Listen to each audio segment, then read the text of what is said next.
為網站引流固然重要，但如果高流量冇法轉化為實際訂單，則意味住你嘅數位策略存在漏洞。好多企業主發現訪客喺進入網站之後迅速離開，呢通常係因為網頁嘅設計與編程未能滿足用戶期待。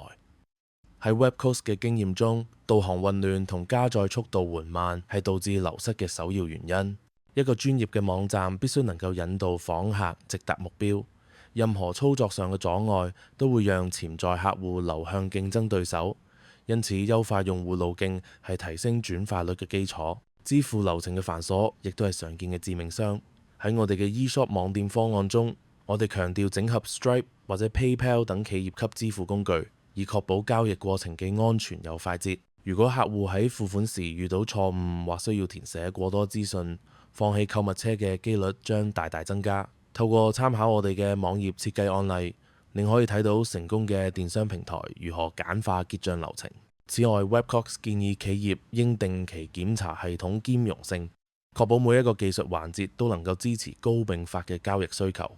忽略移動端優化又係好多專業服務網站嘅通病。隨住移動購物嘅普及，如果你嘅網店喺手機上顯示不全或操作不便，將直接損失超過一半嘅潛在業績。無論你選擇嘅係標準化網站方案，定係更具靈活性嘅 tailor-made 定制系統，響應式設計都係核心要求。喺 Webcoast，我哋確保網站能夠適應各種屏幕尺寸，並喺資訊科技層面優化後台數據處理，讓每一位使用手機瀏覽嘅訪客都能享受流暢嘅購物體驗。